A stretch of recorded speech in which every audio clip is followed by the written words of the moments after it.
കർത്താവായ യേശുക്രിസ്തുവിന്റെ നാമത്തിൽ എല്ലാവർക്കും സ്നേഹവന്ദനം അറിയിക്കുന്നു. ഇന്നും നമുക്ക് ഒരുമിച്ച് ദൈവസന്നിധിയിലായിരിക്കാനും ദൈവവചനം കേൾക്കുവാനും ലഭിച്ച അവസരത്തിനായിട്ട് ഞാൻ ദൈവത്തെ സ്തുതിക്കുന്നു. നാം കഴിഞ്ഞ ദിവസങ്ങളിൽ ചിന്തിച്ചുകൊണ്ടിരുന്നത് യേശു കർത്താവിൻ്റെ ക്രൂശ് മരണത്തിന് സുവിശേഷങ്ങളിൽ കാരണക്കാരായി മാനുഷികമായ വ്യക്തികളെ കുറിച്ചാണ്. എന്നാൽ ദൈവവചനത്തിൻ്റെ തുടർന്നുള്ള പഠനം, അതായത് അപ്പോസ്തല പ്രവൃത്തികളിലും ലേഖനങ്ങളിലേക്ക് കടക്കുമ്പോൾ അതിൻ്റെ മറുവശം കൂടെ നമുക്ക് കാണാനായിട്ട് സാധിക്കും. എന്ന് പറഞ്ഞാൽ അപ്പോസ്തല പ്രവൃത്തികളിലെ ആദ്യത്തെ പ്രസംഗത്തിൽ തന്നെ അപ്പോസ്തലനായ പത്രോസ് ചെയ്യുന്ന പ്രസംഗത്തിൽ പറയുന്നുണ്ട്, ദൈവം തൻ്റെ സ്ഥിരനിർണയത്താലും മുന്നറിവിനാലും ഏൽപ്പിച്ചു തന്നിട്ട് നിങ്ങൾ അവനെ അധർമ്മികളുടെ കൈയാൽ തറപ്പിച്ചു. എന്ന് പറഞ്ഞാൽ ദൈവത്തിൻ്റെ പ്രവൃത്തി ആണ് ക്രൂശ് മരണത്തിന് ക്രിസ്തുവിനെ ഏൽപ്പിച്ചു കൊടുത്തത് എന്നുള്ളത് അവിടെ പത്രോസ് സ്ഥാപിക്കുന്നു. അപ്പോൾ തന്നെ അതിൽ തെറ്റായ രീതിയിൽ കാര്യങ്ങൾ ചെയ്തവർക്ക് അതിൻ്റേതായ ഉത്തരവാദിത്തങ്ങളുണ്ട് എന്നും കൂടെ അവിടെ ഓർപ്പിക്കുന്നതായിട്ട് കാണാൻ സാധിക്കും. അതുകൊണ്ട് യേശു ക്രിസ്തുവിൻ്റെ ക്രൂശ് മരണം മാനുഷികമായ കാരണങ്ങൾ അവിടെ ഉണ്ട് എന്നുള്ളത് ശരിയാണെങ്കിൽ തന്നെ അത് അതിൻ്റെ ഒരു വശം മാത്രമാണ്. അതുകൊണ്ട് ലേഖനങ്ങളിലേക്ക് കടക്കുമ്പോൾ നാം കാണുന്നത് വളരെ പ്രത്യേകമായ രീതിയിൽ അപ്പോസ്തലന്മാർ ഒക്കെ ലേഖനങ്ങളിലും പ്രസംഗങ്ങളിലൊക്കെ സൂചിപ്പിക്കുന്നത് ദൈവത്തിൻ്റെ ഭാഗത്തു നിന്നും, അഥവാ യേശുക്രിസ്തുവിൻ്റെ ഭാഗത്തു നിന്നും, ദൈവത്തിൻ്റെ ഭാഗത്തു നിന്നും ഈ ക്രൂശ് മരണത്തിനുള്ളതായ ചില മുൻകൈയെടുക്കൽ ഉണ്ടായിരുന്നു എന്നാണ്. വളരെ ലളിതമായ വിഷയങ്ങളാണ് ഇന്ന് രാത്രി ഞാൻ നിങ്ങളുമായി പങ്കുവയ്ക്കുന്നത്. നമുക്കറിയാവുന്ന വിഷയങ്ങളാണ്.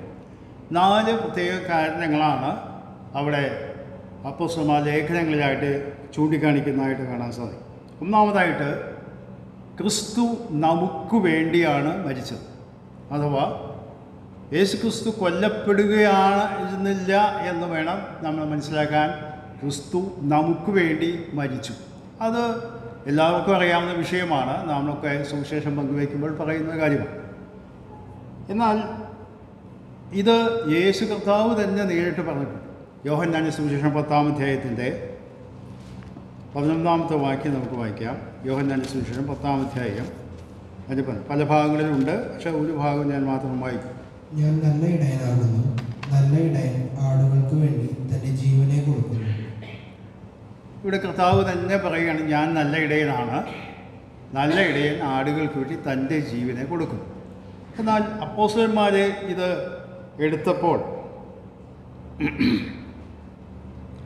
അതൊരു സ്വന്തമാക്കിയ ആശയത്തിലേക്ക് നമുക്ക് വേണ്ടിയാണ് എന്നുള്ളത് വളരെ വ്യക്തമായിട്ട് വെളിപ്പെടുത്തിയ പല ഭാഗങ്ങളുണ്ട്. വലിയ വിശദീകരണം ഈ ഭാഗത്തേക്ക് ആവശ്യമില്ല, കാര്യം നമുക്ക് അറിയാവുന്ന വിഷയമാണ്. എങ്കിൽ കൂടെ ഈ വിഷയത്തോട് ബന്ധപ്പെട്ട് ഞാൻ പറയുന്നു എന്ന് മാത്രമുണ്ട്. റോമാലേഖനം 5-ാം അധ്യായത്തിൻ്റെ 8-ാം വാക്യം നമുക്ക് വളരെ പരിചയമുള്ള വാക്യമാണ്. ക്രിസ്തു പാപികളായിരിക്കുമ്പോൾ തന്നെ നമുക്ക് വേണ്ടി മരിക്കുക, ദൈവം തനിക്ക് നമ്മോടുള്ള സ്നേഹത്തെ പ്രദർശിപ്പിക്കുന്നു. ആ വാക്ക് ശ്രദ്ധിക്കുക, നമുക്ക് വേണ്ടി മരിക്കുക. അപ്പോൾ ക്രൂശ് മരണം എന്ന് പറയുന്നത് നമുക്ക് വേണ്ടിയുള്ള ഒരു മരണമാണ് എന്നവിടെ അപ്പോസ്തലൻ സൂചിപ്പിക്കുന്നതായിട്ട് നമുക്ക് കാണാം. ഇത് പല സ്ഥലങ്ങളിലായിട്ട് കാണാനായിട്ട് സാധിക്കും. എഫേസ്യ ലേഖനം 5-ാം അധ്യായത്തിൻ്റെ 2-ാം വാക്യം, അതും നമുക്ക് വളരെ പരിചയമുള്ള വാക്യമാണ്. ക്രിസ്തു നിങ്ങളെ സ്നേഹിച്ച് നമുക്ക് വേണ്ടി തന്നെത്താൻ ദൈവത്തിന് സൗരഭ്യവാസനയായ വഴിപാടും യാഗവുമായി അർപ്പിച്ചതുപോലെ സ്നേഹത്തിൽ നടത്തി. അവിടെ പറയുന്നത് ക്രിസ്തു നിങ്ങളെ സ്നേഹിച്ച് നമുക്ക് വേണ്ടി തന്നെത്താൻ യാഗം. അപ്പം നമുക്ക് വേണ്ടിയാണ് യേശു ക്രിസ്തുവിന് ക്രൂശ് മരണം എന്നുള്ളത് ഒന്നാമതായിട്ട് നാം മനസ്സിലാക്കും. രണ്ടാമതായിട്ട്, ക്രിസ്തുവിൻ്റെ ക്രൂശ് മരണം എന്ന് പറയുന്നത് നമുക്ക് വേണ്ടിയാണ് എന്ന് പറയുമ്പോൾ തന്നെ അവിടെ അന്തർലീനമായിട്ടുള്ള കാര്യം നമ്മുടെ പാപങ്ങൾക്ക് വേണ്ടിയാണ് യേശു കർത്താവ് ക്രൂശിൽ മരിച്ചത്. അതും നമുക്കറിയാവുന്ന വിഷയമാണ്. എങ്കിൽ ഇപ്പോൾ 2-3 വാക്യങ്ങൾ നമുക്ക് വായിച്ചു പോകാം. 1 കൊരിന്ത്യർ 15-ാം അധ്യായത്തിൻ്റെ 3-ാം വാക്യം. ക്രിസ്തു നമ്മുടെ പാപങ്ങൾക്ക് വേണ്ടി തിരുവെഴുത്തുകളിൻ പ്രകാരം മരിച്ചു അടക്കപ്പെട്ടു, തിരുവെഴുത്തുകളിൻ പ്രകാരം മൂന്നാം നാൾ ഉയർത്തെഴുന്നേറ്റു. മതി. ക്രിസ്തു നമ്മുടെ പാപങ്ങൾക്ക് വേണ്ടി മരിച്ചു എന്നാണ് വായി. നമുക്കറിയാം, സാധാരണഗതിയിൽ മനുഷ്യരെല്ലാവരും മരിക്കുന്നവരാണ്. നാം ആരും ചിരഞ്ജീവികളായിട്ട് ഇവിടെ ജീവിക്കാൻ പോകുന്നതല്ല, സ്വാഭാവികമായ ഒരു കാര്യമാണ്. എന്നാൽ യേശു കർത്താവിൻ്റെ മരണം അങ്ങനെയുള്ള ഒരു മരണമല്ല, ഒരു പ്രത്യേക ലക്ഷ്യത്തോടു കൂടിയുള്ള മരണമാണ്. ഇവിടെ അത് പറയുന്നത് കാണാം, നമ്മുടെ പാപങ്ങൾക്ക് വേണ്ടിയുള്ള ഒരു മരണമാണ്. ഈ ഭാഗം നാം വായിക്കുമ്പോൾ നാം ഒരു കാര്യം മനസ്സിലാക്കണം. നമ്മുടെ പാപവും യേശു കർത്താവിൻ്റെ മരണവും തമ്മിൽ ബന്ധപ്പെട്ടിരിക്കുന്നു എന്നുള്ളത്. മനുഷ്യൻ സ്വാഭാവികമായി പ്രായമായി മരിക്കും. അത് നമ്മളൊക്കെ അങ്ങനെ മരിക്കാനുള്ളവരാണ്. അല്ലെങ്കിൽ കർത്താവ് വരാൻ താമസിച്ചാൽ മരണം വഴിയെ ലോകം വിട്ടു പോകുന്നു. എന്നാൽ അത് നാം ഈ ലോകത്തിൽ ജീവിക്കുമ്പോൾ ജലാന്തരങ്ങൾ വന്നു, അല്ലെങ്കിൽ രോഗം വന്നു, ഒക്കെ നാം മരിക്കുന്നു, അപകടമരണമുണ്ടാകാം. എന്നാൽ ആ രീതിയിലുള്ള ഒരു മരണമല്ല യേശു കർത്താവിൻ്റെ മരണം. ഈ മരണത്തിന് ഒരു ലക്ഷ്യമുണ്ട്. ആ ലക്ഷ്യം നമ്മുടെ പാപങ്ങൾക്ക് വേണ്ടിയാണ്. നാം റോമാലേഖനം 6-ാം അധ്യായത്തിൻ്റെ 23-ാം വാക്യം നമുക്ക് നന്നായിട്ട് അറിയാം. അവിടെ പറയുന്നത് പാപത്തിൻ്റെ ശമ്പളം മരണമത്രേ, ദൈവത്തിൻ്റെ കൃപാവരമോ. നമ്മുടെ പാപത്തിൻ്റെ ശമ്പളമാണ് മരണം, അല്ലെങ്കിൽ പാപവും മരണവും തമ്മിൽ ബന്ധപ്പെട്ടിരിക്കുന്നു എന്ന് കാണാനായിട്ട് സാധിക്കും. നാം ഉൽപ്പത്തി പുസ്തകത്തിൽ വായിക്കുമ്പോൾ ആദാമിനോട് ദൈവം പറഞ്ഞത്, ഈ വൃക്ഷത്തിൻ്റെ ഫലം തിന്നരുത്, തിന്നുന്ന നാളിൽ നീ മരിക്കും. അപ്പോൾ അവൻ മരിച്ചോ? ഈ മരണത്തിന് 2 തലങ്ങളുണ്ട് എന്ന് നമുക്കറിയാം. ഒന്ന് ആത്മീക മരണമുണ്ട്, ശാരീരിക മരണമുണ്ട്. ആത്മീക മരണമാണ് ആദ്യം സംഭവിച്ചത്. എന്താ ആത്മീക മരണം? ആത്മീയ മരണം എന്ന് പറഞ്ഞാൽ ദൈവമായിട്ടുള്ള ബന്ധം നഷ്ടപ്പെടുന്നു. ഒരു വാക്യം നമുക്ക് വായിക്കാം. 2 തെസ്സലോനിക്കർ 1-ാം അധ്യായത്തിൻ്റെ 10-ാം വാക്യം. സുവിശേഷം അനുസരിക്കാത്തവർ കർത്താവിന്റെ സന്നിധാനവും അവന്റെ വലനത്തോടു കൂടിയ മഹത്വവും വിട്ടകന്ന് നിത്യനാശം എന്ന ശിക്ഷാവിധി അനുഭവിക്കും. അപ്പോൾ അവിടെ ശ്രദ്ധിക്കുക, നിത്യനാശം എന്ന് പറയുമ്പോൾ അവിടെ സൂചിപ്പിക്കുന്നത് കർത്താവിൻ്റെ സന്നിധാനവും അവൻ്റെ വല്ലഭത്വത്തോടു കൂടിയ മഹത്വം വിട്ടകന്ന് എന്ന് പറഞ്ഞാൽ ദൈവമായിട്ടുള്ള ബന്ധം നഷ്ടപ്പെടുന്നു എന്നുള്ളതാണ്. നാം എഫെസ്യ ലേഖനത്തിൽ വായിക്കുമ്പോൾ അതിക്രമങ്ങളാലും പാപങ്ങളാലും മരിച്ചവരായിരുന്നു നാം എന്ന് പറഞ്ഞാൽ, ഏദൻ തോട്ടത്തിൽ ആദാമിനെ പാപം ചെയ്തപ്പോൾ ദൈവം എന്ത് ചെയ്തു? ആദാമിനെ ഹവ്വയെ തോട്ടത്തിൽ നിന്ന് പുറത്താക്കി. ദൈവികമായ സാന്നിധ്യം അല്ലെങ്കിൽ ആ ബന്ധം അവിടെ നഷ്ടപ്പെട്ടു. പിന്നീട് നാം ഉൽപ്പത്തി പുസ്തകം 5-ാം അധ്യായത്തിൽ വായിക്കുമ്പോൾ ആദം 930 വർഷം ജീവിച്ചിരുന്നാണ് തൻ്റെ ശാരീരിക മരണം ഉണ്ടായത്. അപ്പോൾ മരണം എന്ന് പറയുന്നത് 2 തലങ്ങളിലുണ്ട് എന്ന് നാം ചിന്തിക്കണം. ഒന്ന് ആത്മീക മരണമുണ്ട്, അതാണ് ആദ്യം നടക്കുന്നത്. പിന്നീട് ശാരീരിക മരണമാണ് സംഭവിക്കുന്നത്. യേശു കർത്താവിൻ്റെ ക്രൂശ് മരണത്തിലും അതുതന്നെയാണ് സംഭവിച്ചത്. നമുക്കറിയാം, കർത്താവ്, ഞാൻ തെസ്സലോനിക്ക ലേഖനത്തിൽ വായിച്ചല്ലോ, എന്താണ് സംഭവം? ദൈവികമായ സാന്നിധ്യം നഷ്ടപ്പെടുന്നതാണ് ആത്മീക മരണം. ദൈവമായിട്ടുള്ള ബന്ധം നഷ്ടപ്പെടുന്നതാണ്. നമുക്കറിയാം, കർത്താവായ യേശു ക്രിസ്തു ക്രൂശിൽ കിടന്നപ്പോൾ 3 മണിക്കൂറേ ഉണ്ടായുള്ളൂ. എങ്കിൽ കൂടെ അവിടെ കിടന്നുകൊണ്ട് 6 മണി 4 മണി 9 മണി വരെ ആ ഇരുട്ടുണ്ടായ സമയത്ത് അതിന് ശേഷം കർത്താവ് നിലവിളിച്ച രംഗം നമുക്കറിയാം. എന്താ നിലവിളിച്ചത്? എൻ്റെ ദൈവമേ, എൻ്റെ ദൈവമേ, നീ എന്നെ കൈവിട്ടത് എന്തെന്ന്. അതിന് മുൻപ് ക്രൂശിക്കാൻ കൊണ്ടുവരുമ്പോൾ പിതാവേ എന്ന് വിളിച്ച ആളാണ്. അതിനുശേഷം ഈ 3 മണിക്കൂറിന് ശേഷം അവസാനം മരിക്കുന്ന സമയത്തും പിതാവേ എന്ന് വിളിക്കുന്നു. അപ്പോൾ അതിൻ്റെ ഇടയ്ക്കുള്ളതായ ചെറിയ ഒരു സമയം ദൈവമായിട്ടുള്ള ബന്ധം വിച്ഛേദിക്കപ്പെട്ട അവസ്ഥ, അതാണ് ആത്മീക മരണം. അതും നമുക്ക് വേണ്ടി കർത്താവ് അനുഭവിച്ചു. പിന്നീട് ശാരീരിക മരണം, അതാണ് ആദാമിന് സംഭവിച്ചത്, മനുഷ്യർക്ക് സംഭവിച്ചുകൊണ്ടിരിക്കുന്നത്. അതിൻ്റെയും അനുഭവത്തിൽ കൂടെ കർത്താവ് കടന്നുപോയി. അതായത് പിന്നീട് 3 മണി, അതായത് ഉച്ചതിരിഞ്ഞ് 3 മണിക്ക് ശേഷം കർത്താവ് എൻ്റെ ആത്മാവിനെ തൃക്കൈയിൽ ഭരമേൽപ്പിക്കുന്നു എന്ന് പറഞ്ഞുകൊണ്ട് താൻ ഈ ലോകത്ത് യാത്ര പറയുന്ന രംഗമാണ്. അത് 3-ാം ദിവസം ഉയർത്തെഴുന്നേൽക്കും. അപ്പോൾ ആ ചുരുങ്ങിയ സമയം, ദിവസങ്ങളെ ഉള്ളൂ എങ്കിൽ കൂടെ അവിടെ ശാരീരിക മരണവും താൻ അനുഭവിച്ചു. ഈ ഭാഗങ്ങൾ നാം വായിക്കുമ്പോൾ മനസ്സിലാക്കേണ്ടത് ഇത് നമ്മുടെ പാപങ്ങൾക്ക് വേണ്ടിയുള്ള മരണമാണ്. ഈ പാപങ്ങൾക്ക് വേണ്ടി മരിക്കാൻ എന്തുകൊണ്ടാണ് ആവശ്യമായത്? മൂന്നാമത്തെ കാര്യത്തിലേക്ക് ഞാൻ വരാം. 1 പത്രോസ് 3-ാം അധ്യായത്തിൻ്റെ 18-ാം വാക്യം നമുക്ക് വായിക്കാം. ക്രിസ്തുവും നമ്മെ ദൈവത്തോട് അടുപ്പിക്കേണ്ടതിന് നീതിമാനായി നീതികെട്ടവർക്ക് വേണ്ടി പാപനിമിത്തം ഒരിക്കൽ കഷ്ടം അനുഭവിച്ചു ജഡത്തിന് മരണശിക്ഷയൊക്കെയും ആത്മാവിൽ ജീവിക്കപ്പെടുകയും ചെയ്യും. അവിടെ പറയുന്നത് നമ്മെ ദൈവത്തോട് അടുപ്പിക്കേണ്ടതിന്. അപ്പോൾ നമ്മുടെ പാപത്തിന് വേണ്ടിയാണ് മരിച്ചതെങ്കിൽ കൂടെ അതിലൂടെ ലഭിക്കുന്ന അനുഗ്രഹം എന്ന് പറയുന്നത് ദൈവത്തോട് അടുക്കുവാനായിട്ട് അത് മുഖാന്തരമായി തീരും. ഇതും ഞാൻ അല്പം വിശദീകരണങ്ങൾ പിന്നിൽ തരാം.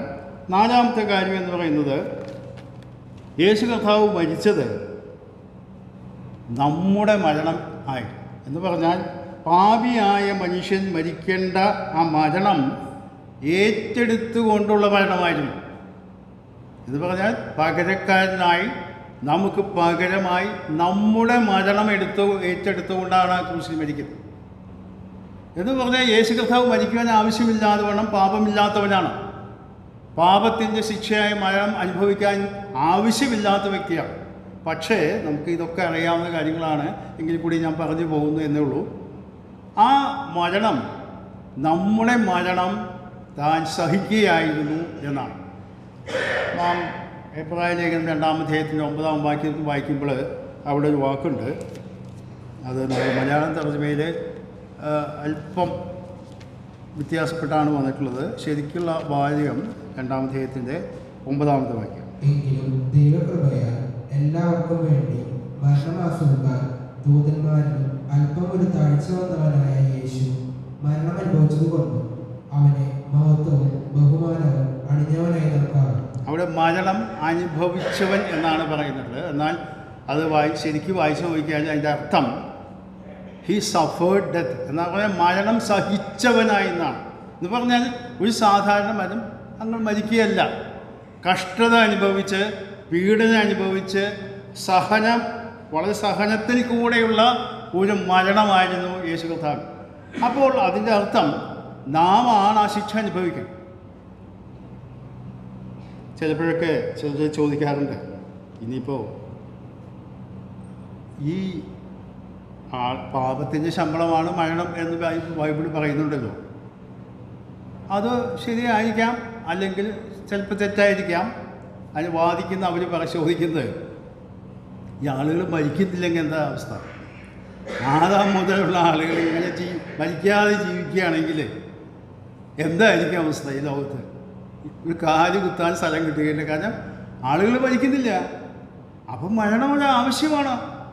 അപ്പോൾ പാപമൊന്നും നിർബന്ധമൊന്നുമില്ല, കാരണം ഒരു തലമുറ കഴിഞ്ഞ് വേറൊരു തലമുറ വേണ്ടേ എന്ന് പറയുന്നവരായിട്ടുണ്ട്. എന്നാൽ ദൈവവചനം നമ്മൾ പഠിക്കുമ്പോൾ മനസ്സിലാക്കുന്നത് മരണത്തിൽ കൂടെ മാത്രമേ ഈ ലോകത്തെ യാത്ര അവസാനിക്കാവൂ എന്നില്ല. നാം ഉൽപ്പത്തി പുസ്തകത്തിൽ വായിക്കുമ്പോൾ ഉൽപ്പത്തി പുസ്തകം 5-ാം അധ്യായത്തിൽ ആ വംശാവലി എഴുതിക്കൊണ്ട് വരുമ്പോൾ ഒരു വ്യക്തിയെ ഞാൻ കാണുന്നുണ്ട്, ഹാനോക്ക്. 365 സംവത്സരം ജീവിച്ചിരുന്നു, ദൈവത്തോടു കൂടെ നടന്നു, മരണം കാണാതെ എടുക്കപ്പെട്ടു. അപ്പോൾ മരണം കൂടെ മാത്രമേ ഈ ലോകത്തു നിന്ന് മാറ്റാവൂ എന്ന് വേദപുസ്തകം പഠിപ്പിക്കുന്നില്ല. നമുക്കറിയാം ഏലിയാവും അങ്ങനെ തന്നെയാണ്. ഏലിയാവ് മരിക്കാൻ ആഗ്രഹിച്ച വ്യക്തിയാണ്, എന്നിട്ടും മരണം കാണാതെ മാറ്റപ്പെട്ടു. അപ്പോൾ പാപം ചെയ്തുകൊണ്ട് മാത്രമാണ് മരണം സംഭവിക്കുന്നത്. എന്നാൽ മരണം കൂടാതെയും ആളുകൾ ഇങ്ങനെ ജീവിച്ചിരിക്കും എന്നൊന്നും നമ്മൾ ചിന്തിക്കരുത്. ഞാനിത് വായിച്ചപ്പോഴേ കേട്ടപ്പോഴേ ഈ ആശയം ചിലരൊക്കെ ചോദിച്ചപ്പോഴേ ഞാൻ ചിന്തിക്കുകയുണ്ടായി. നമ്മുടെ നാട്ടിൽ ജീവിച്ചിരുന്ന ഒരു കവിയാണ് കുഞ്ചൻ നമ്പ്യാർ. അദ്ദേഹം ഓട്ടംതുള്ളൽ പ്രസ്ഥാനത്തിൻ്റെ ആളാണ്. അദ്ദേഹം ഒരു കവിത എഴുതിയിട്ടുണ്ട്, മരണം ഓടി ഒളിച്ചാൽ എന്ന് പറഞ്ഞിട്ടാണ്.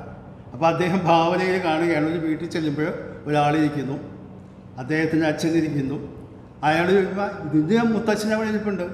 പിന്നെ മരണമില്ലല്ലോ, മരണമില്ലാത്തതുകൊണ്ട് ആ വീട്ടിലിങ്ങനെ പിന്നെ അകത്തേക്ക് കയറുന്ന പിന്നെ ഇങ്ങനെ ആളുകളിങ്ങനെ ഇരിക്കുകയാണ് എന്ന് പറഞ്ഞ് അദ്ദേഹം ഒരു പരിഹാസ രൂപേണ മരണമില്ലാതായാൽ എന്ന് പറഞ്ഞ് ഒരു കവിത എഴുതിയിട്ടുണ്ട്. നിങ്ങളാരെങ്കിലും ചെറുപ്പത്തിൽ പഠിച്ചു കാണുമോ എന്ന് എനിക്ക് അറിഞ്ഞുകൂടാ, ഞാൻ വായിച്ചിട്ടുണ്ട്. ഇത് ഈ അടുത്ത കാലത്ത് ഈ യൂട്യൂബിലൊക്കെ ഈ പഴയ കാലത്തെ കവിതകളൊക്കെ ആളുകൾ കുറിപ്പായിട്ട് ഇടുമ്പോൾ ഈ അടുത്ത ദിവസം അതും ആരും ഇട്ടിരുന്നു. അതായത് മരണം ഒരു അനിവാര്യ ഘടകമല്ല മനുഷ്യനെ സംബന്ധിച്ചിടത്തോളം. മരണം അവൻ്റെ ശുശ്രൂഷ കഴിഞ്ഞാൽ ദൈവത്തിൽ വേണമെങ്കിൽ മരണം കൂടാതെ തന്നെ ദൈവത്തിൻ്റെ അടുക്കിലേക്ക് അവന് ചേർക്കാമായിരുന്നു.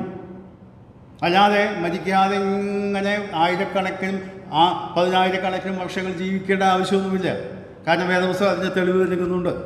അപ്പോൾ പാപത്തിൻ്റെ ശിക്ഷയാണ് മരണം എന്നുള്ള കാര്യം നാം വ്യക്തമായി ഓർക്കണം. ഞാൻ ഈ കാര്യങ്ങൾ ചിന്തിച്ചുകൊണ്ടിരുന്നപ്പോഴേ ഇതിനോട് ബന്ധപ്പെട്ടുള്ള വിഷയങ്ങളിൽ കഥാവ് ഈ മരണം അനുഭവിക്കുന്നതിന് തൊട്ട് മുമ്പ്, അതായത് 24 മണിക്കൂറിന് മുമ്പ് നടന്ന 3 സംഭവങ്ങൾ, അത് നമുക്ക് നന്നായിട്ട് അറിയാവുന്ന വിഷയങ്ങൾ തന്നെയാണ്. എങ്കിൽ കൂടെ ഈ വിഷയത്തോട് ബന്ധപ്പെട്ട് ഞാൻ ചിന്തിക്കുന്നു എന്ന് മാത്രമേ ഉള്ളൂ. ഒന്ന്, കർത്താവിൻ്റെ അന്ത്യ അത്താഴം. 2, ഗെത്സമനയിലെ തൻ്റെ യാതന, അല്ലെങ്കിൽ എഗണി എന്നാണ് വാക്ക് ഇംഗ്ലീഷ് ഉപയോഗിച്ചത്. അതിൻ്റെ വേദനയുടെ പാരമ്യത്തിലാണ് ആ വാക്ക് ഉപയോഗിക്കുന്നത്. 3, ക്രൂശിൽ കിടന്നുകൊണ്ട് കൈവിടപ്പെട്ടവൻ്റെ നിലവിളി. ഈ 3 വിഷയങ്ങളാണ് തുടർന്ന് ഇതോട് ബന്ധപ്പെട്ട്, കർത്താവിൻ്റെ മരണത്തോട് ബന്ധപ്പെട്ട് ചിന്തിക്കാനായിട്ട് ഞാൻ ആഗ്രഹിക്കുന്നു. അതിന് അടിസ്ഥാനമായിട്ട് മത്തായി സുവിശേഷം 26-ാം അധ്യായം. ഈ വിഷയം നമുക്ക് വളരെ പരിചയമുള്ള വിഷയമാണ്. അതുകൊണ്ട് വലിയ വിശദീകരണം കൂടാതെ മുമ്പോട്ട് പോകാം എന്ന് ഞാൻ വിചാരിക്കുന്നു. മത്തായി സുവിശേഷം 26-ാം അധ്യായത്തിൻ്റെ 17 മുതൽ അതിൻ്റെ 20 വരെയുള്ള വാക്യങ്ങൾ ആദ്യം വായിക്കാം. പുളിപ്പില്ലാത്ത അപ്പത്തിൻ്റെ 1-ാം നാൾ ശിഷ്യന്മാർ യേശുവിൻ്റെ അടുക്കൽ വന്നു. നീ പെസഹ കഴിപ്പാൻ ഞങ്ങൾ ഒരുക്കേണ്ടത് എവിടെയെന്ന് ചോദിച്ചു. അതിന് അവൻ പറഞ്ഞത്, നിങ്ങൾ നഗരത്തിൽ ഇന്നവൻ്റെ അടുക്കൽ ചെന്ന്, എൻ്റെ സമയം അടുത്തിരിക്കുന്നു, ഞാൻ എൻ്റെ ശിഷ്യന്മാരുമായി നിന്റെ അടുക്കൽ പെസഹ കഴിക്കും എന്ന് ഗുരു പറയുന്നു എന്ന് പറയും. ശിഷ്യന്മാർ യേശു കൽപ്പിച്ചതുപോലെ ചെയ്തു പെസഹ ഒരുക്കി. സന്ധ്യയായപ്പോൾ അവൻ 12 ശിഷ്യന്മാരോട് കൂടെ പന്തിയിലിരുന്നു.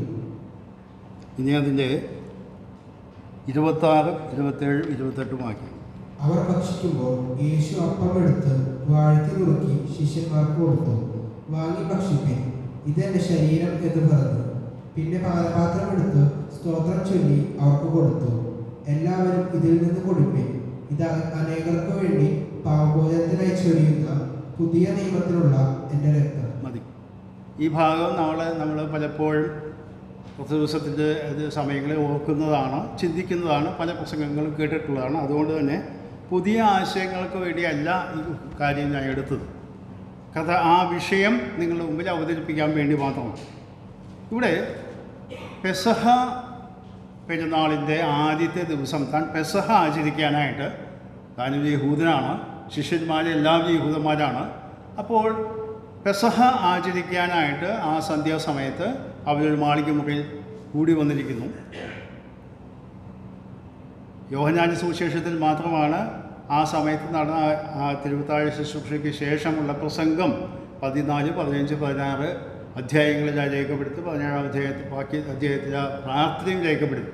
മറ്റു സുവിശേഷങ്ങളിൽ അതൊന്നും രേഖപ്പെടുത്തിയതായിട്ട് കാണുന്നില്ല. പക്ഷേ നമ്മൾ ശ്രദ്ധിക്കേണ്ടത്, ഇവിടെ കർത്താവ് പറയുന്ന കാര്യം, ഈ പെസഹായുടെ ഭക്ഷണം താൻ കഴിച്ചുകൊണ്ടിരിക്കുകയാണ്. നാം ആദ്യം വായിച്ചതുപോലെ അവിടെ പറയുന്നുണ്ട്, പെസഹ കഴിച്ചുകൊണ്ടിരുന്ന സമയത്ത്, പെസഹ ഭക്ഷണം കഴിഞ്ഞതിന് ശേഷം, അവിടെ അത്താഴം കഴിഞ്ഞ മറ്റ് സുവിശേഷങ്ങളിൽ ഇതിൻ്റെ വിവരണമുണ്ട്. അത്താഴം കഴിഞ്ഞതിന് ശേഷം പെട്ടെന്ന് കർത്താവ് എഴുന്നേറ്റ് നിന്ന് ഒരു കാര്യം പറയുകയാണ്. അതാണ് കർത്തൃമേശ സ്ഥാപിച്ചതിൻ്റെ വിഷയം. അത് ഞാൻ വായിക്കാൻ കാരണം, അവിടെ നാം വായിക്കുമ്പോൾ 26-ാം വാക്യത്തിൽ അവർ ഭക്ഷിക്കുമ്പോൾ, അതായത് അവർ അത്താഴം കഴിച്ചുകൊണ്ടിരിക്കുമ്പോൾ അവർ ചെയ്ത കാര്യമാണ് പറയുന്നത്. യേശു അപ്പം എടുത്ത് വാഴ്ത്തി, അതായത് സ്തോത്രം ചെയ്തു. പിന്നെ ചെയ്തത് എന്താ? ഈ അപ്പം നുറുക്കി. പിന്നെ ചെയ്തത് എന്താ? ശിഷ്യന്മാർക്ക് കൊടുത്തു. പിന്നെ പറഞ്ഞു, ഇത് വാങ്ങി നിങ്ങൾ ഭക്ഷിക്കണം. ഈ ഭാഗം നമ്മൾ ശ്രദ്ധയോടുകൂടി വായിക്കണം. കാരണം ഞാൻ ഈ ഭാഗങ്ങൾ കാര്യമായി പറയാനുള്ള കാരണം, കോവിഡ് വന്ന സമയത്ത് പല സ്ഥലങ്ങളിൽ കർത്തൃമേശയില്ല, സഭാ ആചരണങ്ങളൊന്നും നടക്കുന്നില്ല. നമ്മുടെ അവിടെ കുറച്ച് നേരത്തെ തുടങ്ങി ആ പ്രായപരിധിയുള്ളവർക്ക് മാത്രമായിട്ടാണെങ്കിൽ. എന്നാൽ പലരും പറഞ്ഞു അപ്പോൾ ഇതുപോലെയുള്ള നമ്മളിപ്പോൾ ചെയ്യുന്ന പോലെയുള്ള നിബന്ധനകളോടുകൂടിയൊക്കെയാണ് ചെയ്തുകൊണ്ടിരുന്നത്. അപ്പോൾ പലരും പറഞ്ഞു നമ്മുടെ പിതാക്കന്മാർ ആചരിച്ച രീതിയിലുള്ള കർത്തൃമേശ ആചരിക്കാൻ കഴിയുന്നില്ലെങ്കിൽ നമുക്ക് ആ കർത്തൃമേശ നടത്തണ്ട എന്ന് വളരെ വ്യക്തമായി തൃശ്ശൂർ ജില്ലയിലുള്ള പല സഭകളിലും പറഞ്ഞതായി ഞാൻ കേട്ടു. അപ്പോൾ അവർ പറഞ്ഞ ന്യായം നമ്മുടെ പിതാക്കന്മാർ വർഷങ്ങളായിട്ട് ആചരിച്ചിരുന്ന രീതി അതാണ്. അപ്പം കൊണ്ടുവരുന്നു, ഒന്നോ രണ്ടോ പീസാകുന്നു, പാസ് ചെയ്യുന്നു, എല്ലാവരും നുറുക്കി തിന്നുന്നു. അതാണ് ശരിയായ രീതി എന്നാണ് അവർ മനസ്സിലാക്കിയത്. ഞാൻ ഈ ഭാഗം അപ്പോൾ വളരെ ശ്രദ്ധയോടുകൂടി വായിച്ചുകൊണ്ടിരുന്ന സമയമാണ്. ഈ ഭാഗം ഞാൻ നേരത്തെ പറഞ്ഞ പോലെ കോവിഡിൻ്റെ സമയത്താണ് ഈ വിഷയം വ്യക്തമായി പഠിക്കാൻ തുടങ്ങി. അവിടെ ശ്രദ്ധിക്കുക, അവിടെ എഴുതിയിട്ടുള്ള വാക്ക്, യേശു അപ്പം എടുത്ത് സ്തോത്രം ചൊല്ലി അല്ലെങ്കിൽ വാഴ്ത്തി. ആരാ നുറുക്കിക്കൊടുത്തത്? യേശു തന്നെയാണ് നുറുക്കിക്കൊടുത്തത്. നുറുക്കിക്കൊടുത്തു, ഇത് വാങ്ങി ഭക്ഷിപ്പിൻ എന്ന് പറഞ്ഞ് അവർക്ക് കൊടുക്കുകയാണ്. നാം യോഹന്നാന്റെ സുവിശേഷം വായിച്ചു നോക്കിയാൽ, യോഹന്നാന്റെ സുവിശേഷം 13-ാം അധ്യായത്തിലേക്ക് വരാം. അവിടെ ആ ഭാഗം ഒന്ന് ചേർത്ത് ചിന്തിക്കണം എന്ന് ഞാൻ വിചാരിക്കുന്നു. യോഹന്നാന്റെ സുവിശേഷത്തിൽ ഈ തിരുവത്താഴ ശുശ്രൂഷയ്ക്ക് മുമ്പ് നടന്ന പെസഹ ഭക്ഷണത്തിൽ ഇവിടെ 11 ശിഷ്യന്മാരേ ഉള്ളൂ. യൂദാസ്കറിയോത്ത് വെളിയിൽ പോയി കഴിഞ്ഞു. അവിടെ യോഹന്നാന്റെ സുവിശേഷം 13-ാം അധ്യായം അവിടെ നമ്മൾ വായിക്കുന്നത് അതിൻ്റെ 26-ാം വാക്യം. ഞാൻ അപ്പം ഗണ്ണം മുക്കി കൊടുക്കുന്നവൻ തന്നെ എന്ന് യേശു ഉത്തരം പറഞ്ഞു. ഗണ്ണം മുക്കി ശീമോൻ ഇസ്കറിയോത്താവിന്റെ മകനായ യൂദായ്ക്ക് കൊടുത്തു. 30-ാമത്തെ വാക്യം. ഗണ്ണം വാങ്ങിയ ഉടനെ അവൻ എഴുന്നേറ്റ് പോയി. അപ്പോൾ രാത്രിയായിരുന്നു. ഇവിടെ തിരുവത്താഴ ശുശ്രൂഷയല്ല ഇത് പെസഹയുടെ ഭക്ഷണമാണ് ഈ കഴിക്കുന്നത്. കർത്താവ് എന്ത് ചെയ്യുന്നു? ഓരോ കഷണം അപ്പം ചാറ്റിൽ മുക്കി കൊടുക്കുകയാണ്. അവരത് വാങ്ങിക്കഴിക്കുകയാണ്. യൂദയും അത് വാങ്ങി കഴിച്ചു. ഉടനടി അവൻ എഴുന്നേറ്റ് പോയി. പിന്നീടാണ് കർത്താവ് തിരുവത്താഴ ശുശ്രൂഷ സ്ഥാപിച്ചത്. അതിൻ്റെ അർത്ഥം ഒരു യഹൂദൻ ആയ ഇത് പെസഹ എന്ന് നമുക്ക് പറയാം. പഴയ നിയമകാലത്ത് സംഭവിച്ചിരുന്ന കാര്യങ്ങളൊക്കെ നമ്മൾ ചരിത്രത്തിൽ രേഖപ്പെടുത്തിയിട്ടുള്ളൂ. ആവർത്തന പുസ്തകത്തിൽ ആ കാര്യം പിന്നെയും ആവർത്തിച്ച് പറയുന്നുണ്ട്. ആ കുടുംബനാഥനാണ് ആ കാര്യങ്ങൾ ചെയ്യേണ്ടത്, നേതൃത്വം കൊടുക്കേണ്ടത്.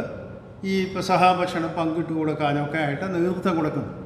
അപ്പോൾ ആ നിലയിൽ ഇവരുടെ നേതാവ് എന്ന നിലയിൽ, അല്ലെങ്കിൽ യജമാനൻ എന്ന നിലയിൽ, അവരുടെ കർത്താവ് എന്ന നിലയിൽ, ഗുരു എന്ന നിലയിൽ യേശു കർത്താവാണ് ഇതിന് മുൻകൈ എടുത്ത് ഈ കാര്യങ്ങൾ ചെയ്തു കൊടുക്കുന്നത്. എന്താ? അപ്പകണ്ണം മുക്കി ശിഷ്യന്മാർക്ക് കൊടുത്തു. അതുപോലെ തന്നെയാണ് നാം ഇവിടെ വായിക്കുന്നത്. മത്തായി സുവിശേഷം 26-ാം വാക്യത്തിൽ യേശു അപ്പം എടുത്ത് വാഴ്ത്തി നുറുക്കി ശിഷ്യന്മാർക്ക് കൊടുത്തു. 11 പേരേ ഉള്ളൂ. നമ്മുടെ ന്യായം അനുസരിച്ചാണെങ്കിൽ ഒരപ്പം ആണെങ്കിൽ അത് നുറുക്കേണ്ട ആവശ്യമില്ല. അതാണ് പാസ് ചെയ്താൽ പോലെ എല്ലാവർക്കും നുറുക്കി തിന്നാമല്ലോ. പക്ഷെ കർത്താവ് ചെയ്യുന്നത് അതല്ല. അത് നുറുക്കി ഓരോരുത്തർക്കും കൊടുത്തു, വാങ്ങി ഭക്ഷിപ്പിനെന്ന് പറഞ്ഞു എന്ന്. ഇവിടെ ചില കാര്യങ്ങൾ പറയാൻ വേണ്ടിയാണ് ഇത്രയും വിശദമായിട്ട് ഞാൻ പറഞ്ഞത്. കർത്താവ് എന്തിനാണ് ഇത് ചിത്രീകരിച്ചത് എന്ന് കാണും. അതായത് യേശു കർത്താവ് തൻ്റെ മരണത്തെ അവരുടെ മുമ്പിൽ അവതരിപ്പിച്ച് കാണിക്കുകയാണ്. താൻ തകർക്കപ്പെടുവാൻ പോവുകയാണ്. തൻ്റെ ശരീരം, തൻ്റെ രക്തം അവിടെ ചിന്താൻ പോവുകയാണ്. താൻ അവിടെ ശരീരത്തിൽ നിൽക്കുകയാണ്. അപ്പോഴാണ് പറയുന്നത് ഇത് എൻ്റെ ശരീരം എന്ന് പറയുമ്പോൾ എൻ്റെ അർത്ഥം അത് ആലങ്കാരിക പ്രയോഗമാണ്. സാധനപാഠം എന്നൊക്കെ നാം പറയുന്നത് പോലെ അതൊരു ആലങ്കാരിക പ്രയോഗമാണ്. അവിടെ പറയുന്നത് ഇത് വാങ്ങി നിങ്ങൾ ഭക്ഷിക്കണം എന്ന് പറഞ്ഞാൽ യേശു കർത്താവ് കൊല്ലപ്പെടാനായിട്ട് പോകുമ്പോൾ, തൻ്റെ ശരീരം തകർക്കപ്പെടുവാനായിട്ട് പോകുമ്പോൾ അതിൻ്റെ ഓരോ ഭാഗവും നിങ്ങൾ ഭക്ഷിക്കണം എന്ന് പറയുന്നതിൻ്റെ അർത്ഥം ഞാൻ ക്രൂശിൽ മരിച്ചതുകൊണ്ട് മാത്രമായില്ല, നിങ്ങൾ അതിൻ്റെ അനുഗ്രഹത്തിലേക്ക് വ്യക്തിപരമായ പങ്കാളികളാകണം. അതാണ് എൻ്റെ ആശയം. യേശു കർത്താവ് ക്രൂശിൽ മരിച്ചപ്പോൾ നമുക്കറിയാം മനുഷ്യൻ പാപിയായത് എങ്ങനെയാണ്. ഇപ്പം നാം ഒക്കെ പാപികളായി ജനിച്ചത് നമ്മുടെ ഇഷ്ടത്തിനനുസരിച്ചല്ല. ആദാം പാപം ചെയ്തുകൊണ്ട് ആ സന്താന പരമ്പരകളായി വന്നതുകൊണ്ട് നാം സ്വാഭാവികമായി ജന്മനാ പാപികളായി ജനിച്ചു, അതുകൊണ്ട് പാപം ചെയ്തു പോകുന്നു. എന്നാൽ യേശു കർത്താവ് ഒരിക്കൽ രക്ഷാമാർഗം എന്ന് പറയുന്നത്, യേശു കർത്താവ് ക്രൂശിൽ മരിച്ചപ്പോൾ ലോകം ഓട്ടോമാറ്റിക്കായിട്ട് നീതീകരിക്കപ്പെടുന്നില്ല. മറിച്ച് ഓരോ വ്യക്തിയും ഈ കർത്താവിൻ്റെ മരണം വ്യക്തിപരമായി അനുഭവിച്ചറിഞ്ഞാൽ മാത്രമേ അവന് രക്ഷാമാർഗമുള്ളൂ. അതാണ് ആശയം. ഓരോ നുറുക്കി കൊടുക്കുന്നത് ഇവിടെ പറയുന്നത് നിങ്ങൾ വാങ്ങി ഭക്ഷിപ്പി. അതായത് ക്രൂശ് മരണത്തിലൂടെയുള്ള അനുഗ്രഹങ്ങൾ നമുക്ക് ലഭിക്കണമെങ്കിൽ നാം ഓരോരുത്തരും വ്യക്തിപരമായി യേശു കർത്താവിനെ ക്രൂശിൽ വിശ്വസിച്ച് ദൈവമക്കളായി തീരണം. അല്ലാതെ മനുഷ്യൻ പാവിയായതുപോലെ ഓട്ടോമാറ്റിക്കായിട്ട് കർത്താവിൻ്റെ ക്രൂശ് മരണത്തിലൂടെ നാം ദൈവമക്കളായി തീരുന്നില്ല. യേശു കർത്താവിനെ നാം വിശ്വസിച്ചാലും ഇല്ലെങ്കിലും അതൊരു ചരിത്ര സംഭവമാണ്. യേശു ക്രിസ്തു ക്രൂശിൽ മരിച്ചു, അടക്കപ്പെട്ടു, ഉയർത്തെഴുന്നേറ്റു എന്നുള്ളത്. അത് എനിക്കും നിങ്ങൾക്കും വ്യക്തിപരമായി അനുഭവമാകാത്ത കാലത്തോളം അതൊരു യാഥാർത്ഥ്യമാണ്, ചരിത്ര സംഭവമാണെന്ന് മാത്രം ബുദ്ധിയിൽ വിശ്വസിച്ചാൽ പോരാ. നാം അത് വ്യക്തിപരമായി അനുഭവിച്ചറിഞ്ഞാൽ മാത്രമേ നമ്മൾക്ക് അതിൻ്റെ അനുഗ്രഹങ്ങൾ ലഭിക്കുകയുള്ളൂ. അതാണ് കഥ. ഇത് തന്നെയാണ് പാനപാത്രത്തിൻ്റെ കാര്യവും പറയുന്നത്. നിങ്ങളിത് വാങ്ങി കുടിക്കുക എന്ന് പറഞ്ഞാൽ ആ കഥാവിൻ്റെ രക്തത്തിൻ്റെ പ്രതീകമായ പാനപാത്രം ഓരോരുത്തരും വാങ്ങി കുടിക്കണം എന്ന് പറഞ്ഞാൽ യേശു കർത്താവ് തൻ്റെ ക്രൂശ് മരണത്തിന് കൊടുക്കുന്ന പ്രാധാന്യമാണ് അവിടെ കാണിക്കുന്നത്. നമുക്കറിയാം, കർത്താവ് പല കാര്യങ്ങൾ ഈ ലോകത്തിൽ ചെയ്തു. താൻ ജനിച്ചു, അത്ഭുതങ്ങൾ ചെയ്തു, മത്സ്യബലി ഉയർപ്പിച്ചു, പല കാര്യങ്ങൾ ചെയ്തു. പക്ഷേ ഇതൊന്നും ആചരിക്കാനോ ഓർക്കാനോ നമുക്ക് കൽപ്പന തന്നിട്ടില്ല. നമുക്കറിയാം, ഇന്ന് പാരമ്പര്യ ക്രിസ്തീയ സഭകളൊക്കെ ക്രിസ്മസ് എന്ന് പറഞ്ഞാൽ വലിയ ആഘോഷമാണ്. അതുപോലെ പല പല പെരുന്നാളുകളും, കുരുത്തോല പെരുന്നാൾ എന്നൊക്കെ പറഞ്ഞ് ഒരു വലിയ ആഘോഷമാണ്. എന്നാൽ വേദപുസ്തകത്തിൽ ഒരൊറ്റ കാര്യം മാത്രമേ ഓർക്കാനായിട്ട് കർത്താവിൻ്റെ കൽപ്പനയുള്ളൂ. അത് ഈ ക്രൂശ് മരണത്തെ മാത്രമാണ്. യേശു കർത്താവിൻ്റെ മരണം മാത്രമാണ് എൻ്റെ ഓർമ്മയ്ക്കായി ചെയ്യുവിൻ എന്ന് പറഞ്ഞ് ഏൽപ്പിച്ച ഈ ശുശ്രൂഷ. അതുകൊണ്ട് നാം ഒരു കാര്യം മനസ്സിലാക്കണം. യേശു കർത്താവ് തൻ്റെ മരണത്തിന് കൊടുത്ത ആ പ്രാധാന്യം നമ്മുടെയും പ്രാധാന്യമായിട്ട് പ്രധാന വസ്തുതയായിട്ട് തീരണം. ഇതോട് ചേർത്ത് ഒന്ന് രണ്ട് ഭാഗം കൂടിയും വായിക്കാം. 1 കൊരിന്ത്യർ 10-ാം അധ്യായം. ഈ വേദഭാഗം അപ്പോസ്തലൻ പൗലോസ് 1 കൊരിന്ത്യർ 10-ാം അധ്യായത്തിലും 11-ാം അധ്യായത്തിലുമാണ് ഈ കാര്യങ്ങൾ പിന്നീട് പരാമർശിക്കുന്നതായിട്ട് കാണും. 1 കൊരിന്ത്യർ 10-ാം അധ്യായത്തിൻ്റെ 14 മുതൽ 22 വരെയുള്ള വാക്യങ്ങൾ വായിക്കാം. അതുകൊണ്ട് പ്രിയന്മാരെ, വിഗ്രഹാരാധന വിട്ടോടുകയും നിങ്ങൾ വിവേകികൾ എന്ന് വെച്ച് ഞാൻ പറയുന്നത് വിവേചിപ്പിൻ. നാം അനുഗ്രഹിക്കുന്ന അനുഗ്രഹപാത്രം ക്രിസ്തുവിൻ്റെ രക്തത്തിൻ്റെ കൂട്ടായ്മ അല്ലയോ? നാം നുറുക്കുന്ന അപ്പം ക്രിസ്തുവിൻ്റെ ശരീരത്തിൻ്റെ കൂട്ടായ്മ അല്ലയോ? അപ്പം ഒന്നാകൊണ്ട് പലരായ നാം ഒരു ശരീരമാകുന്നു. നാം എല്ലാവരും ആ ഒരേ അപ്പത്തിൻ്റെ അംശികൾ ആകുന്നുവല്ലോ. ജഡപ്രകാരമുള്ള ഇസ്രായേലിനെ നോക്കുകയും യാഗങ്ങൾ ഭുജിക്കുന്നവർ യാഗപീഠത്തിൻ്റെ കൂട്ടാളികളല്ലയോ? ഞാൻ പറയുന്നത് എന്ത്? വിഗ്രഹാർപ്പിതം വല്ലതും ആകുന്നുവെന്നോ? വിഗ്രഹം വല്ലതും ആകുന്നുവെന്നോ? അല്ല, ജാതികൾ ബലി കഴിക്കുന്നത് ദൈവത്തിനല്ല, ഭൂതങ്ങൾക്ക് കഴിക്കുന്നു എന്നത്രേ. എന്നാൽ നിങ്ങൾ ഭൂതങ്ങളുടെ കൂട്ടാളികളാകുവാൻ എനിക്ക് മനസ്സില്ല. നിങ്ങൾക്ക് കർത്താവിൻ്റെ പാനപാത്രവും ഭൂതങ്ങളുടെ പാനപാത്രവും കുടിക്കാൻ പാടില്ല. നിങ്ങൾക്ക് കർത്താവിൻ്റെ മേശയിലും ഭൂതങ്ങളുടെ മേശയിലും അംശികളാകുവാനും പാടില്ല. അല്ല, നാം കർത്താവിന് ക്രോധം ജ്വലിപ്പിക്കുന്നുവോ? അവനേക്കാൾ നാം ബലവാന്മാരോ? ഇവിടുത്തെ വിഷയം ആ ആദ്യത്തെ വാക്യത്തിൽ 14-ാം വാക്യത്തിൽ വായിച്ചു, വിഗ്രഹാരാധന വിട്ടോടുവിൻ.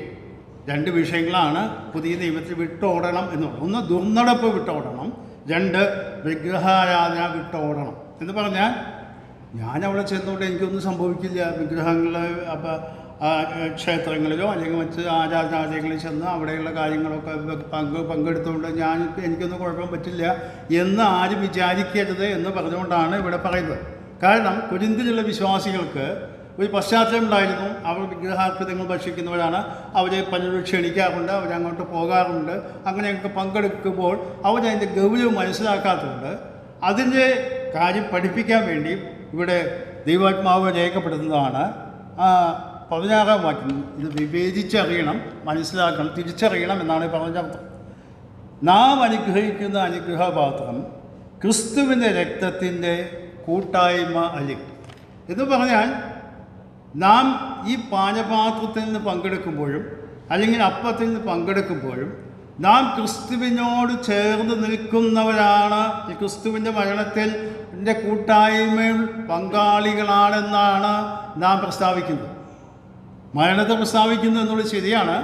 എന്നാൽ നാം പറയുന്നത് മറ്റെല്ലാ ബന്ധങ്ങളിൽ നിന്നും, മറ്റു ദൈവങ്ങളോ അല്ലെങ്കിൽ വിഗ്രഹങ്ങളോ ആണെങ്കിൽ എനിക്ക് യാതൊരു ബന്ധവുമില്ല, യേശു ക്രിസ്തുവിൻ്റെ ചേർന്ന് നിൽക്കുന്ന വ്യക്തിയാണ് ഞാൻ. ഇവിടെ വായിക്കുന്നത് നാം ക്രിസ്തുവിൻ്റെ രക്തത്തിൻ്റെ കൂട്ടായ്മ. അതതിന് ശരീരത്തിൽ പറയുന്നു, നാം നോക്കുന്ന അപ്പം ക്രിസ്തുവിൻ്റെ ശരീരത്തിൻ്റെ കൂട്ടായ്മയല്ലോ എന്ന് പറഞ്ഞാൽ പാർട്ടേക്കുക, പങ്കാളികളാകുന്നു എന്നാണ് അർത്ഥം. അപ്പോൾ നാം പാനപാത്രത്തിൽ നിന്നും അപ്പത്തിൽ നിന്നും പങ്കെടുക്കുമ്പോൾ ക്രിസ്തുവിൻ്റെ ശരീരത്തിൻ്റെയും രക്തത്തിൻ്റെയും പങ്കാളികളാണ് നാം എന്നാണ് പ്രഖ്യാപിക്കുന്നത്. എന്ന് പറഞ്ഞാൽ നാം യേശു ക്രിസ്തുവുമായിട്ട് ഒന്നായി ചേർന്നു എന്നുള്ള പ്രഖ്യാപനം കൂടെയാണ് അവിടെ നടക്കുന്നത്. അതിനെ കോൺട്രാസ്റ്റ് ചെയ്തുകൊണ്ടാണ് പിന്നെ പറയുന്നത്, നിങ്ങൾ വിഗ്രഹാർപ്പിതങ്ങൾ കഴിച്ചാൽ നിങ്ങൾ ഭൂതങ്ങളിൽ കൊണ്ട് പങ്കാളികളാണെന്നാണ് പ്രഖ്യാപിക്കുന്നത്. നിങ്ങൾ അവിടെ പോയി ആ വിഗ്രഹാർപ്പിതങ്ങൾ ഭക്ഷിക്കുമ്പോൾ ഭൂതങ്ങൾക്ക് ബലി കഴിക്കുന്നു എന്നാണ് അവരുടെ ആശയം. അപ്പോൾ അതിൽ പങ്കാളികളാകുമ്പോൾ നിങ്ങൾ അവരുമായി കൂട്ടായ്മയിൽ പങ്കുകൊള്ളുന്നു. ഒരേ സമയം അവിടെയും പോകുന്നു, അതേസമയം ഇവിടെയും വരുന്നു.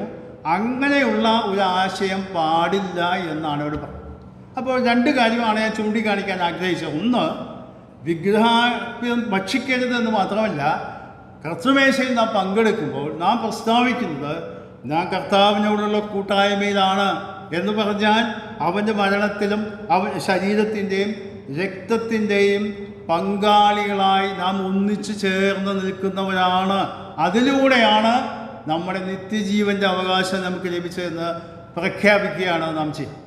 ഇത് വളരെ ഗൗരവമായിട്ട് കാണേണ്ടതാണ്. കാരണം പല ആളുകൾക്കും ഇതിനെപ്പറ്റിയുള്ള ആശയത്തെക്കുറിച്ച് വലിയ ഗൗരവം നാം കാണാറുണ്ട്. കാരണം പല ആളുകളും ഇപ്പോൾ പള്ളി പെരുന്നാളുണ്ടായാലും അല്ലെങ്കിൽ ഉത്സവങ്ങളുണ്ടായാലും എല്ലായിടത്തും പോകും. ആ പിള്ളേരെ കാണിക്കാനാണ്. അത് പുറമേ നിന്ന് നോക്കുന്ന പോലെയല്ല, അകത്ത് കയറുന്നു, അവിടെ നടക്കുന്നു, അതൊക്കെ ചെയ്യുന്നു. പണ്ട് ഞാനൊരു കഥ ആരോ പറഞ്ഞ് കേട്ടിട്ടുണ്ട്. ഒരു വലിയ പ്രായമുള്ള സ്ത്രീ പള്ളിയിൽ പോയി. അപ്പം ഇങ്ങനെ ഓരോ വിഗ്രഹങ്ങളെയും ഇങ്ങനെ തൊട്ടുമുത്തുന്നുണ്ടായിരുന്നു. അപ്പം അങ്ങനെ തൊട്ടുമുത്തുന്ന സമയത്ത് അവിടെ ഒരു പിശാചിൻ്റെ ആക്രമണം, നമുക്കറിയാം ഈ സെബാസ്റ്റ്യാനോസിൻ്റെ ഇതിൻ്റെ മുമ്പിൽ ഏറ്റവും മുകളിൽ ഒരു വ്യാളിയെ കുത്തിക്കൊല്ലുന്ന ഒരു ചിത്രമൊക്കെ ഉണ്ടല്ലോ. അപ്പോൾ ഈ സ്ത്രീ ഇതൊന്നും തിരിച്ച് കുത്തിക്കൊല്ലുന്ന വ്യക്തിയും തൊട്ട് ബന്ധിച്ചു. അപ്പോൾ ഒരാൾ ചോദിച്ചു, അതെന്താ അമ്മച്ചി അങ്ങനെ ചെയ്തത്? അല്ല അത് പിശാചാണ് കുത്തിക്കൊല്ലുന്നത് എന്നൊക്കെ.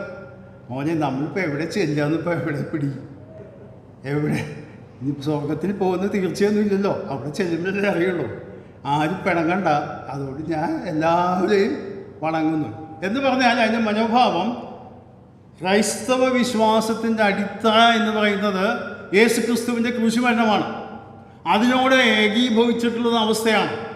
അതേസമയം മറ്റ് വിഗ്രഹങ്ങളിൽ കൂടെയുള്ള ആ ബന്ധം നാം പ്രഖ്യാപിക്കുമ്പോൾ നാം അത് വളരെ ഗൗരവത്തോടുകൂടി കാണും.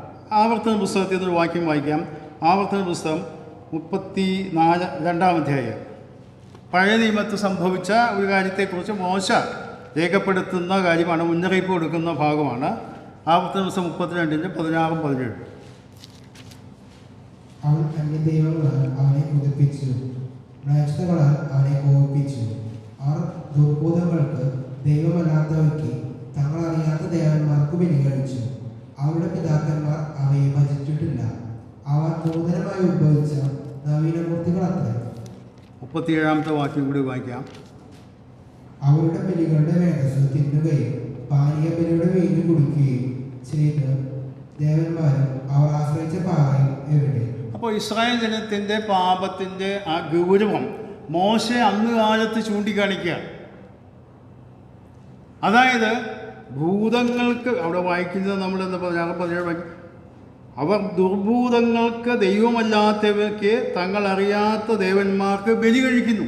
എന്ന് പറഞ്ഞാൽ ഇത് ഇസ്രായേൽ ജനത്തിന് സംഭവിച്ച ചരിത്രമാണ്. സംഖ്യാപുസ്തകത്തിൻ്റെ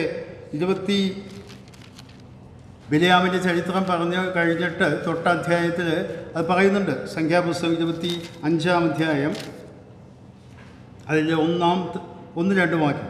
ഇസ്രായേൽ ശിത്തീമിൽ പാർക്കുമ്പോൾ ജനം മോവാബ് സ്ത്രീകളുമായി പരസംഗം തുടങ്ങി. അവർ ജനത്തെ തങ്ങളുടെ ദേവന്മാരുടെ ബലികൾക്ക് വിളിക്കുകയും ജനം ഭക്ഷിച്ച് അവരുടെ ദേവന്മാരെ നമസ്കരിക്കുകയും ചെയ്തു. ഇവിടെ 2 കാര്യങ്ങളാണ് അവിടെ പറയുന്നത്. ഒന്ന് ദുർനടപ്പ്, ഒന്ന് വിഗ്രഹാർപ്പിതങ്ങൾ ഭക്ഷിക്കുന്ന കാര്യം. ഇത് തന്നെയാണ് പുതിയ നിയമത്തിൽ വ്യക്തമായിട്ട് പറയുന്നത്. ദുർനടപ്പ് വിട്ടോടുവിൻ, വിഗ്രഹാരാധന വിട്ടോടുവിൻ എന്ന് പറഞ്ഞാൽ വളരെ ഗൗരവത്തോടെ കാണേണ്ടതായ വിഷയങ്ങളാണ് ഇതൊക്കെ.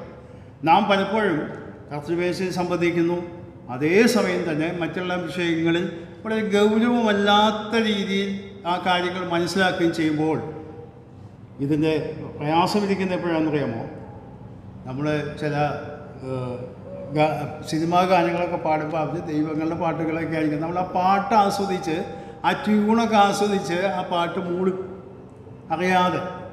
അറിയാതെ മൂടുമ്പോഴും നാം അത് മനസ്സിലാക്കാതാണ്, നമ്മൾ ശ്രദ്ധിക്കാഞ്ഞിട്ടുകൊണ്ടാണ് പലപ്പോഴും അന്യദൈവങ്ങളുടെ നാമമാണ് നമ്മൾ ആ വായിലെടുക്കുന്നത്. വളരെ സൂക്ഷ്മതയോടുകൂടെ വേണം. കാരണം കർത്തൃമേശയിൽ ഞാൻ പ്രഖ്യാപിക്കുന്നത് കർത്താവിൻ്റെ ശരീരത്തിലും രക്തത്തിലും ഞാൻ കൂട്ടായ്മയുള്ളവനാണ്, പങ്കാളിയാണെന്ന് ഞാൻ പ്രഖ്യാപിക്കുകയാണ്. എന്നിട്ട് മറ്റ് ആ ദൈവങ്ങളെ അവിടെ പോയില്ലെങ്കിലും നമ്മുടെ നാവിൽ വരുന്നത് വളരെ ദുഃഖകരമായ അനുഭവമാണ്. വളരെ ശ്രദ്ധയോടുകൂടെ മുമ്പോട്ട് പോകുകയാണ് എന്ന് ഞാൻ ഈ സമയത്ത് ഓർമ്മിക്കാം. ഇന്ന് 11-ാം അധ്യായത്തിലേക്ക് നമുക്ക് എടുത്തു വരാൻ പെട്ടെന്ന് അവിടെ നിന്ന് 1-2 കാര്യങ്ങളൂടെ ഓർപ്പിക്കാനായിട്ട് ഞാൻ ആഗ്രഹിക്കുന്നു. അവിടെയാണല്ലോ അപ്പോസ്തലനായ പൗലോസ് കർത്തൃമേശയെക്കുറിച്ചുള്ളതായ ഉപദേശം നൽകുന്നു. അതിൻ്റെ 26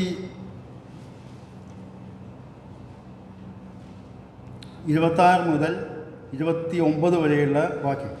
അങ്ങനെ നിങ്ങൾ ഈ അപ്പം തിന്നുകയും പാനപാത്രം കുടിക്കുകയും ചെയ്യുമ്പോഴൊക്കെയും കർത്താവ് വരുവോളം അവന്റെ മരണത്തെ പ്രസ്താവിക്കുന്നു. അതുകൊണ്ട് അയോഗ്യമായി അപ്പം തിന്നുകയോ കർത്താവിന്റെ പാനപാത്രം കുടിക്കുകയോ ചെയ്യുന്നവൻ എല്ലാം കർത്താവിന്റെ ശരീരവും രക്തവും സംബന്ധിച്ച് കുറ്റക്കാരനാകും.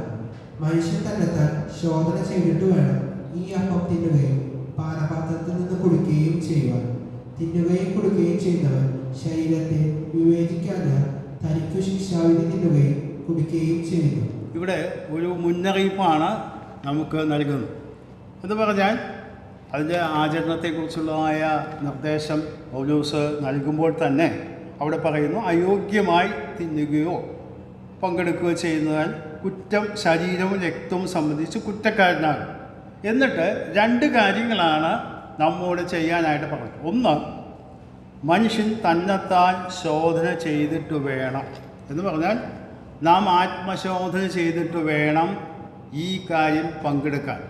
എന്ന് പറഞ്ഞാൽ ദൈവത്തിന് ഹിതകരമല്ലാത്ത രഹസ്യപാപങ്ങളോ മറ്റ് പ്രശ്നങ്ങളോ ഉണ്ടെങ്കിൽ ആ കാര്യങ്ങൾക്ക് പരിഹാരം നാം കണ്ടിട്ട് വേണം ഈ ഇതിൽ പങ്കെടുക്കാൻ. ഇത് കർത്താവിൻ്റെ ശരീരവും കർത്താവിൻ്റെ രക്തത്വത്തെയും ചിത്രീകരിക്കുന്ന വിഷയമായതുകൊണ്ട് വളരെ ഗൗരവത്തോടു കൂടി നാം ഇത് കാണണം. അതുകൊണ്ട് അലക്ഷ്യമായിട്ട് അയോഗ്യമായിട്ടോ നാം പങ്കെടുക്കരുത് എന്നുള്ള സൂചന അവിടെ നമുക്ക് കാണാൻ സാധിക്കും. അവിടെ പറയുന്നത് അയോഗ്യമായി എന്ന വാക്ക് തന്നെയാണ് അവിടെ ഉപയോഗിച്ചിട്ടുള്ളത്.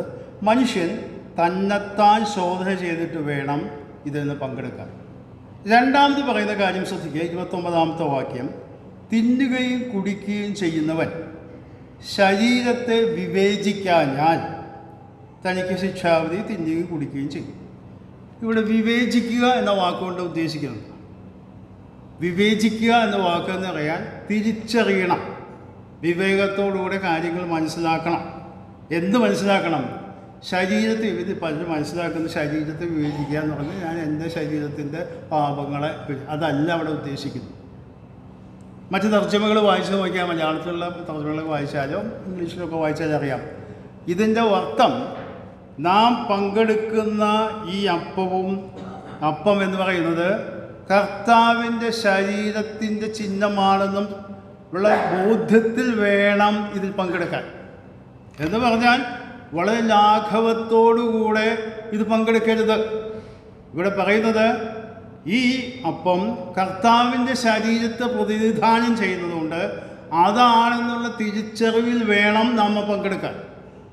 അല്ലാതെ അപ്പമാണല്ലോ സാധാരണ അപ്പം പാലപാത്രം വീഞ്ഞ് അതിപ്പോൾ ഇത്ര വലിയ കാര്യം എന്ന് ഒരു ലാഘവത്തോടുകൂടി പങ്കെടുക്കുകയാണെങ്കിൽ ഇവിടെ പറയുന്നത് തനിക്ക് തന്നെ ശിക്ഷാവിധി തിന്നുകയും കുടിക്കുകയും ചെയ്യുന്നു എന്നുള്ളതാണ്.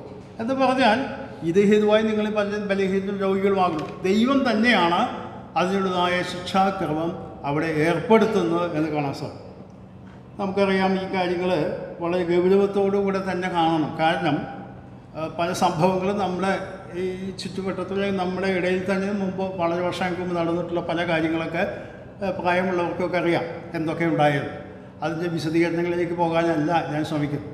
അപ്പോൾ അങ്ങനെയുള്ള അനുഭവങ്ങളൊക്കെ ചിലപ്പോഴൊക്കെ സംഭവിച്ചിട്ടുള്ളതുകൊണ്ട് അതിൻ്റെ ഗൗരവം അവർ ഉൾക്കൊള്ളാത്തത് കൊണ്ടും കൂടെയാണ് അങ്ങനെ സംഭവിക്കുന്നത്. നമുക്കറിയാം നമ്മുടെ നാട്ടിൽ എല്ലാ രാജ്യത്തുമുള്ളതാണ് ദേശീയ പതാകയുണ്ട്. ദേശീയ പതാകയ്ക്ക് അളവും നീളവും വീതിയൊക്കെ കൃത്യമായിട്ട് രേഖപ്പെടുത്തിയിട്ടുണ്ട് നിയമപ്രകാരം.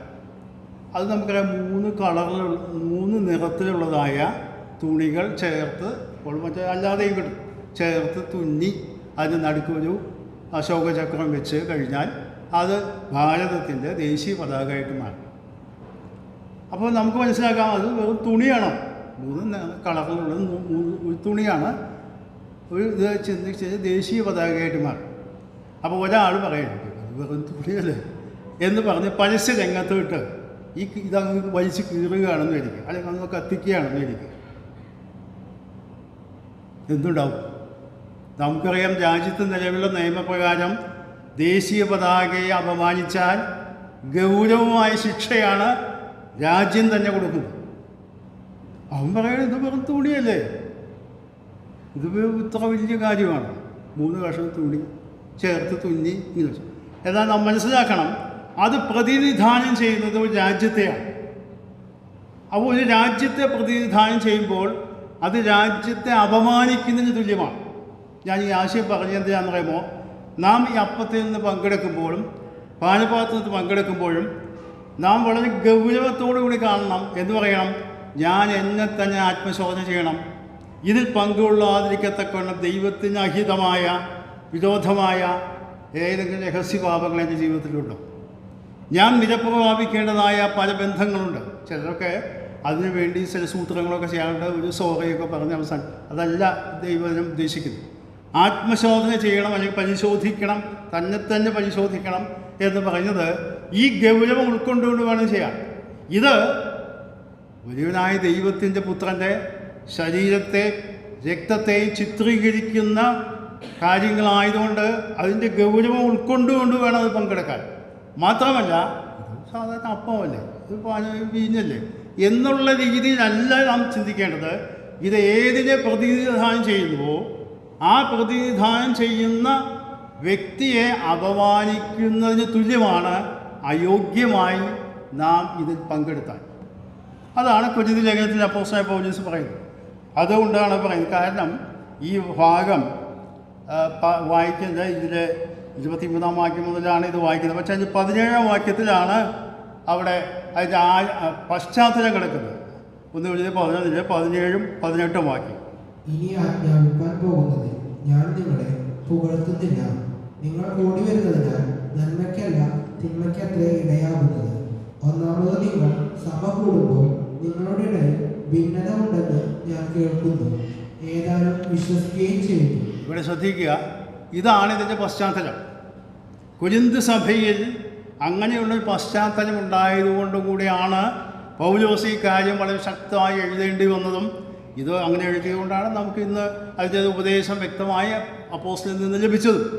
അപ്പോൾ ഈ പശ്ചാത്തലം വെച്ചുകൊണ്ടാണ് പൗലോസ് പറയുന്നത്, നിങ്ങൾ ഇടയിൽ ജീവിതത്തിൻ്റെതായ പ്രശ്നങ്ങളുണ്ട്, പല പ്രശ്നങ്ങളും നിങ്ങൾ അഭിമുഖീകരിക്കുന്നുണ്ട്.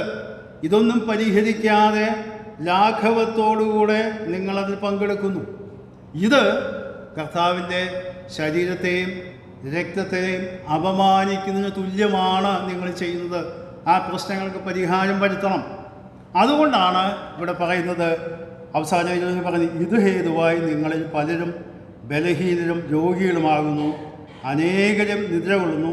നാം നമ്മെ തന്നെ വിധിച്ചാൽ വിധിക്കപ്പെടുകയില്ല. ഞാൻ ഇതിൻ്റെ തുടർന്നുള്ള ഭാഗങ്ങൾ അടുത്ത ആഴ്ച ദൈവം അനുവദിച്ചാൽ മുമ്പോട്ട് പോകാം. കർത്തമേശയെക്കുറിച്ച് ഒരു കാര്യം കൂടെ സൂചിപ്പിക്കാനുണ്ട്.